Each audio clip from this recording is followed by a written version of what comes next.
নমস্কার বন্ধুরা, আমি আজ মাশরুম ছাতুর একটা রেসিপি তোমাদেরকে দেখাবো। তো তোমরা চলো, তোমাদের সাথে নিয়ে আমি বানাই আজকে মাশরুম ছাতু সাথে আলু দিয়ে একটা তরকারি। আমি কড়াইটা চাপিয়ে প্রথমে ছাতুগুলোকে এভাবে অর্ধেক অর্ধেক করে কেটে নিয়েছি, আর এবারে ভাজবো হালকা লাল লাল করে। তো এই সময় আমি এটাতে নুন দেবো একটু, আর একটু হলুদ দিয়ে ভাজবো। অল্প একটু নুন দিলাম, অল্প হলুদ দিচ্ছি, কারণ ছাতু থেকে খুব জল বেরোয়। জলটা বেরিয়ে গেলে আমি জলটা আলাদা করে বের করে নেব, তাতে ভাজতে সুবিধা হবে। এখন জল বেরোবে অনেকটা, এটাতে নুন হলুদ দেওয়া হয়ে গেছে। এভাবে কিছুক্ষণ রেখে দেব, জলটা বেরোলে জলটা আলাদা করে নেব, তারপরে ছাতুটাকে ভাজবো। তোমরা দেখতে পাচ্ছ কতটা জল বেরিয়েছে, এই জলটা আমি ছেঁকে নিচ্ছি। দেখো কতটা জল বেরিয়েছে ছাতু থেকে, এই জলটা আমি পরে ব্যবহার করব। তো এখানে আমি এরপর তেল দেব কড়াইয়ে। তখন শুধু জল দিইনি, শুধু দিয়েছিলাম ছাতুটা কড়াইয়ে, তাতে অত জল বেরিয়েছে। এরপর আমি তেল দিয়ে এটাকে ভাজছি। বেশি তেল দেওয়ার দরকার নেই, অল্প অল্প তেল দিলেই হবে।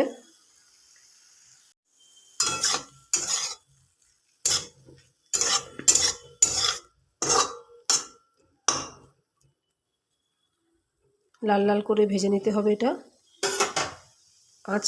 গ্যাসের আঁচটা মিডিয়াম করে আমি রেখে দিচ্ছি।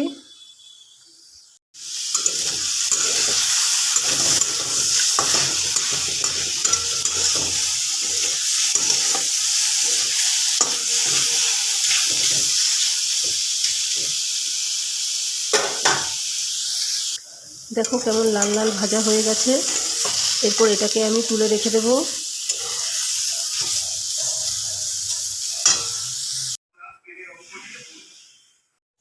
এরপর আমি গ্যাস জেলে দিয়েছি, কুকারটা চাপালাম, তাতে আলু দিচ্ছি আর দুটো টমেটোকে সেদ্ধ করতে দিয়ে দিচ্ছি নুন হলুদ দিয়ে।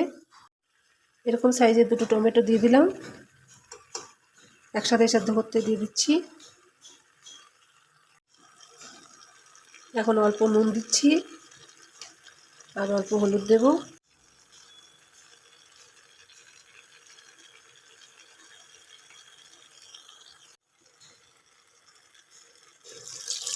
জল দিচ্ছি অল্প করে, পরে আবার ঝোল করবো, তো পরে আবার সেটা জল দেবো ঠিক মতো। এখন অল্প জল দিয়ে সেদ্ধ করতে দিলাম। এখানে আমার আলুটা টমেটোটা সেদ্ধ করা হয়ে গেছে। আর এই যে কড়াইটা আমার গরম হয়ে গেছে, আমি এরপর তেল দিয়ে দিচ্ছি এতে।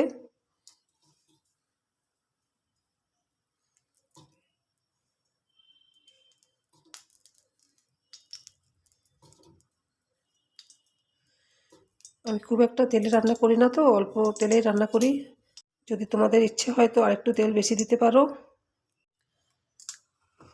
তেলটা গরম হয়ে গেছে, আমি পাঁচফোড়ন দিচ্ছি।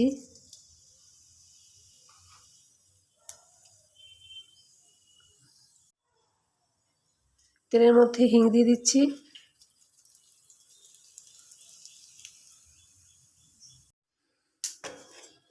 এখন আমি খানিকটা আদাকে থেতো করে নিয়েছি, এই যে এটা দিয়ে দিচ্ছি।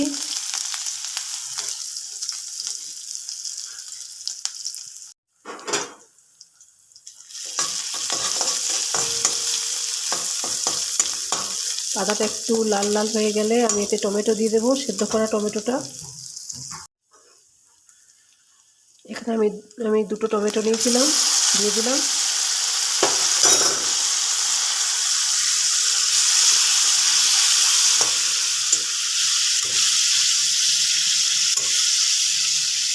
এরপর এর সাথে জিরে গুঁড়ো, হলুদ গুঁড়ো, নুন, মিষ্টি সব দিয়ে দিচ্ছি।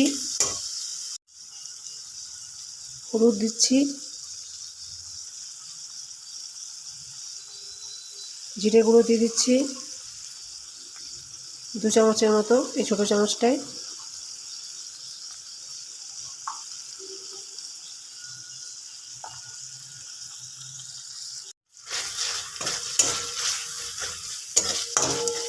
এরপর এটাকে ভালো করে কষে নেব। টমেটো মশলা সব কিছু দিয়ে দিয়েছি, আমি কষে নিচ্ছি। এরপরে এটাকে ভালো করে অল্প একটু চিনি দিচ্ছি।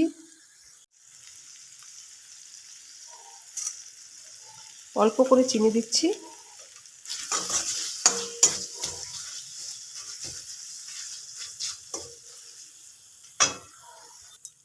এখন আমি যে জলটা ছাতুর থেকে তুলে রেখে দিয়েছিলাম, ওই সেদ্ধ করার সময় ছাতু থেকে যে বেরিয়েছিল ওই জলটা দিয়ে এই মশলাটা কষবো। অল্প অল্প করে জলটা দিয়ে দিচ্ছি, ছাতুর জলটা।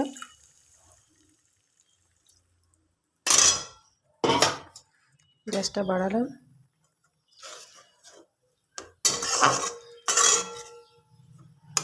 মাশরুমে প্রচণ্ড পরিমাণে প্রোটিন থাকে, ওই জন্য এই জলটা ফেলে দেওয়া একদমই ঠিক না। জলটা রান্নায় লাগিয়ে দিতে হবে।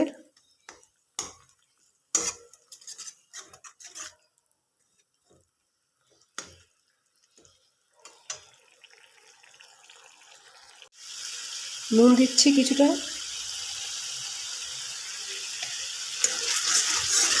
মশলাটা কষা হয়ে গেছে, এরপর আমি ভাজা ছাতুগুলোকে দিয়ে দেবো।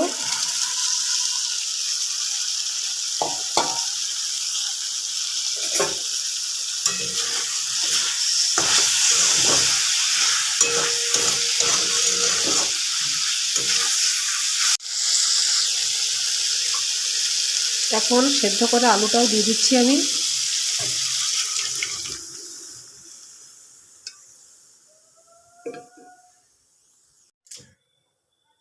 এই অল্প ছাতুর জলটা ছিল, এটাও দিয়ে দিচ্ছি।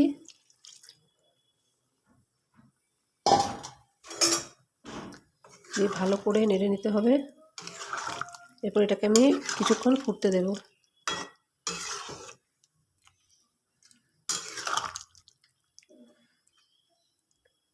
নুন মিষ্টিটা দেখে নিতে হবে। অল্প একটু নুন দিচ্ছি, নুনটা কম হয়েছে একটু।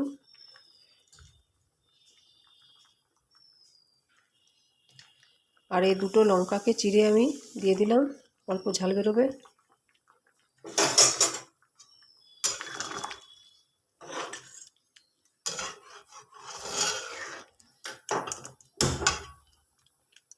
এভাবে কিছুক্ষণ ফুটতে দেব। আমার তরকারিটা ঝোলটা পুরো রেডি হয়ে গেছে মাশরুমের। এরপর এটা গরম ভাত দিয়ে খাওয়া হবে। তোমরা এইভাবে বানাবে, আমাকে কমেন্ট করবে কেমন লাগলো বলবে। ভিডিওটা দেখার জন্য ধন্যবাদ তোমাদের। সবাই ভালো থাকো।